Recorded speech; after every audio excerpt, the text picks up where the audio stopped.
11 दिन पहले हमने पोस्ट किया था निफ्टी में 2000 से 3000 पॉइंट का डिक्लाइन देखने को मिल सकता है। थंबनेल पे मैंने डाला था कि क्विक 1000 पॉइंट का डिक्लाइन निफ्टी में मिल सकता है। फ्रेंड्स, निफ्टी जो है ऑलरेडी 400 पॉइंट का डिक्लाइन दे चुकी है। उसके नेक्स्ट डे बैंक निफ्टी का वीडियो हमने पोस्ट किया था, जहां पे थंबनेल पे डाला था 5000 पॉइंट का डिक्लाइन बैंक निफ्टी में देखने को मिल सकता है। बैंक निफ्टी में 1600 पॉइंट का डिक्लाइन ऑलरेडी मिल चुका है। फ्रेंड्स, जब ये वीडियोस पोस्ट किए गए थे तब ये मानना मुश्किल था कि निफ्टी और बैंक निफ्टी में कोई करेक्शन की पॉसिबिलिटी है भी या नहीं, राइट। ये अगर बैंक निफ्टी का चार्ट देखे तो यहाँ पे हम एक इरेगुलर करेक्शन एक्सपेक्ट कर रहे थे। इसको हमने स्मॉलर टाइम फ्रेम में भी देखा था, जहाँ पे वेव सी के हमने वेव 5 के प्रोजेक्शन रेंज निकाली थी 38 टू 61%, 54,234 से लेके 54,939। और बैंक निफ्टी ने इसी रेंज में हाई लगाया 54,450 के आसपास, और वहाँ से 1600 पॉइंट का डिक्लाइन हमें ऑलरेडी बैंक निफ्टी में देखने को मिल चुका है।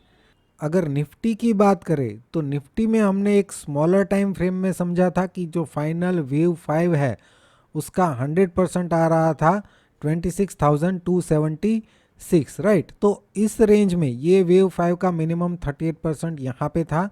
तो हमने डिस्कस किया था कि इस रेंज में टॉप बन सकता है, और निफ्टी ने यहाँ पे 26,277 का हाई लगाया इसके जस्ट एक पॉइंट ऊपर, और वहाँ से 400 पॉइंट से ज़्यादा का डिक्लाइन हमें निफ्टी में भी देखने को मिल चुका है।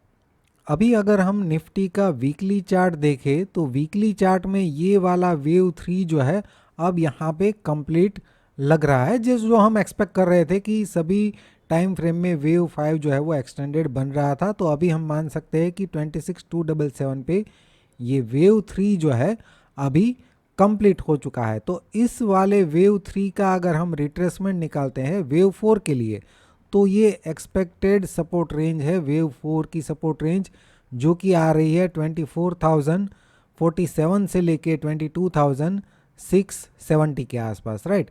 तो इस रेंज में हमें एक करेक्टिव डिक्लाइन वेव 4 का निफ्टी में देखने को मिल सकता है। अब देखिए, ये करेक्टिव डिक्लाइन है तो करेक्टिव पैटर्न 5 तरीके की होती है, और उन 5 पैटर्न में से यहाँ पे कौन सी पैटर्न बनेगी वो हम नहीं बोल सकते।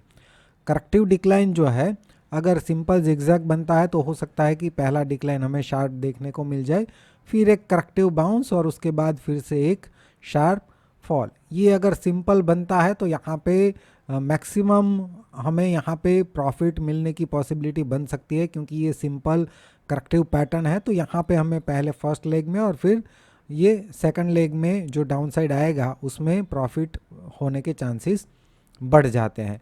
लेकिन अगर कोई कॉम्प्लेक्स करेक्शन बनाता है, कोई इरेग्युलर टाइप का फ्लैट टाइप का करेक्शन बनाता है, तो इस मूव का हम बेनिफिट जो है उतना नहीं ले पाएंगे। यहाँ पे पॉसिबिलिटी को समझने की कोशिश करें तो यहाँ पे वेव 2 जो है, रूल्स ऑफ अल्टरेशन की अगर हम बात करें तो यहाँ पे वेव 2 थोड़ा कॉम्प्लेक्स है, और 3 महीने से ज़्यादा थोड़ा टाइम भी इसने लिया है। डबल जिगजैग करेक्शन टाइप की पैटर्न भी यहाँ पे बनी है। तो हो सकता है कि ये टाइम वाइज थोड़ा कम हो, और ये पैटर्न भी थोड़ा सिंपल बनने के पॉसिबिलिटी हो सकती है, लेकिन इसको सिर्फ एक कम पॉसिबिलिटी के तौर पे देख सकते हैं, राइट। तो जो भी होगा यहाँ पे हम रेगुलरली अपडेट करने की कोशिश करेंगे। ऑब्वियसली टेलीग्राम चैनल पे तो रेगुलरली लाइव मार्केट में भी मैं अपडेट करने की कोशिश करता हूँ। अभी डेली चार्ट पे अगर हम देखें तो ये जो सपोर्ट रेंज है उससे पहले यहाँ से जो वेव 5 शुरू हुआ है उसके अंदर ये 1 2 3 4 और ये 5th है, राइट, जो कि एक्सटेंडेड है, राइट। तो एक्सटेंडेड वेव 5 जो है वो तेज़ी से रिट्रेस करता है 100%। तो यहाँ तक 25,000 तक आने के चांसेस है। उसके अंदर भी 1 2 3 4 और ये वाला वेव 5 एक्सटेंडेड है, राइट। तो वहाँ पे भी ये वेव 5 तक आने के चांसेस बन जाते हैं, राइट। तो ये दोनों लेवल को अगर हम समझने की कोशिश करें जो अभी हमने समझे हैं, राइट, यहाँ पे चार्ट पे चले जाते हैं हम, यहाँ पे देखिए तो ये वाला वेव 5 जो कि कहाँ पे आ रहा है 25,500 के आसपास आ रहा है। फिर उसके बाद का वेव 5 एक्सटेंडेड वेव 5 आ रहा है 25,000 के नीचे 24,800 के आसपास, राइट। तो ये दोनों जो है अभी हम इमीडिएट टारगेट बोल सकते हैं निफ्टी में, यहाँ पे 25,500 और ये 25 से 25,800 की रेंज में हमें ये दोनों लेवल्स आने वाले टाइम में जल्दी से देखने को मिल सकता है, क्योंकि ये दोनों ही वेव 5 जो है वो एक्सटेंडेड है, राइट। तो इतना हम बोल सकते हैं। बाकी यहाँ से जो डिक्लाइन है उसको हमें स्टेप बाय स्टेप समझना होगा। जितना हो सके उतना मैं इसको समझाने की कोशिश करूँगा। लाइव मार्केट में भी टेलीग्राम चैनल पे अपडेट देने की कोशिश करूँगा। जितना भी हम समझते जाएंगे वैसे वैसे मैं पोस्ट करता जाऊँगा। ये जैसा मैंने बोला वीकली चार्ट में कि ये करेक्टिव पैटर्न कैसा बनता है उस पर डिपेंड करेगा कि ये पैटर्न स्मॉलर टाइम फ्रेम में किस तरीके से अनफोल्ड होगा।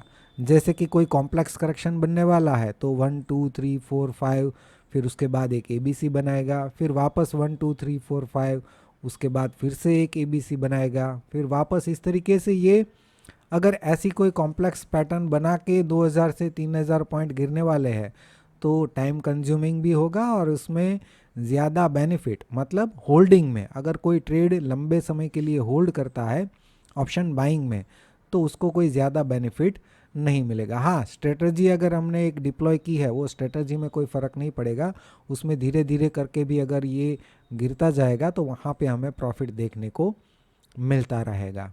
बैंक निफ्टी में अगर हम देखें फ्रेंड्स तो जब ये बाउंस चल रहा था, राइट, मैंने यहाँ कहीं पोस्ट किया था तो आप देखिए ये हाई को ब्रेक किया था और काफ़ी अच्छी तरीके से ब्रेक किया था। और वहाँ पे ये बोलना कि बैंक निफ्टी में 5,000 पॉइंट का डिक्लाइन आ सकता है तो ऑब्वियसली सबको ऐसा ही लगेगा कि ये जो है वो पागल है, उसको एनालिसिस आता नहीं है।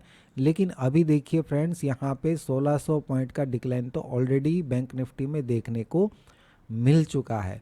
अभी क्या है, अभी प्राइस एक्शन को देख के ज़्यादातर लोग आपको यूट्यूब पे ऐसे मिल जाएंगे कि बैंक निफ्टी में जो है ये दोनों टारगेट आने वाले टाइम में देखने को मिल सकते हैं, जो कि हमने पहले बोला था जब मार्केट ये ब्रेकआउट के जोन पे था, राइट, ब्रेकआउट ऑलरेडी कर चुका था। अब आपको ये दोनों टारगेट देखिए, कोई भी फेमस यूट्यूबर जो प्राइस एक्शन फॉलो करता है ना उसकी चैनल को पकड़ लीजिए, वहाँ पे आपको ऐसा देखने को मिल जाएगा कि अभी अगर ये जो फॉल आया है उसके 50% के ऊपर नहीं जा पाता है तो आने वाले टाइम में ये दोनों टारगेट बैंक निफ्टी में देखने को मिल सकता है, जो कि ऑब्वियसली प्राइस एक्शन पैटर्न के हिसाब से यहाँ पे ये एक ही लेवल है, उसके बाद डायरेक्ट ये लेवल है, राइट। तो ये दोनों टारगेट आपको देखने को मिल जाएंगे। लेकिन यहाँ पे अगर कोई शॉर्ट करता है तो सजेस्टेड स्टॉप लॉस कौन सा हो सकता है? हो सकता है कि 50% के ऊपर या फिर हाई के ऊपर स्टॉप लॉस काफ़ी बड़ा है, राइट। लेकिन जिस रेंज में से मैंने शॉर्ट करने को बोला था उस रेंज में अगर आप कोशिश करते हैं तो वहाँ पे आपका रिवॉर्ड जो है वो बहुत ही ज़्यादा आपको मिलेगा और स्टॉप लॉस जो है उसके मुकाबले बहुत कम। हाँ, ऑब्वियसली अगर आप ऑप्शन बाइंग करते हैं तो थोड़ा रिस्की है और कितने टाइम में आएगा वो भी एक क्वेश्चन मार्क है। लेकिन पॉइंट यहाँ पे ट्रेड प्लान का नहीं है, ट्रेड प्लान जो है वो बाद की बात है। यहाँ पे हम बात कर रहे हैं पॉसिबिलिटी की कि मार्केट की पॉसिबिलिटी क्या है टॉप बनाने की, डिक्लाइन करने की, कितने पॉइंट का डिक्लाइन करने की हम बात उसकी कर रहे हैं, बात कर रहे हैं एनालिसिस की, राइट। ट्रेड प्लान देखिए, हमने निफ्टी में एक वीडियो पोस्ट किया था जिसमें हमने ट्रेड प्लान जो है वो डिस्कस किया था। दो स्ट्रेटजीज यहाँ पे मैंने शेयर की थी, दोनों सेफ स्ट्रेटजी थी, राइट। तो वो अगर आप करते हैं तो यहाँ पे कोई प्रॉब्लम आपको नहीं होगा, भले ही मार्केट धीरे धीरे करके गिरता है या साइडवेज हो जाता है या थोड़ा ऊपर भी जाता है तो यहाँ पे आपको कुछ खास प्रॉब्लम नहीं होगा, राइट। तो वो ट्रेड प्लान जो है उसकी बात अलग है और जो हमने एनालिसिस किया था वो एक अलग चीज़ है, राइट।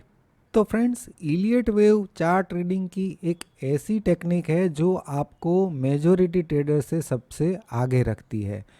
तो आप भी ये इंटरेस्टिंग थियरी सीखना चाहते हैं तो डिस्क्रिप्शन में आपको रिकॉर्डेड वीडियो कोर्स का लिंक मिल जाएगा, जिसमें से आप टेलीग्राम चैनल पे भी मेरे साथ जुड़ सकते हैं, जहाँ पे मैं लाइव मार्केट अपडेट्स देता रहता हूँ। और अगर आपको पर्सनली सीखना है तो इस नंबर पे भी कांटेक्ट कर सकते हैं। वीडियो देखने के लिए आपका बहुत बहुत शुक्रिया, धन्यवाद।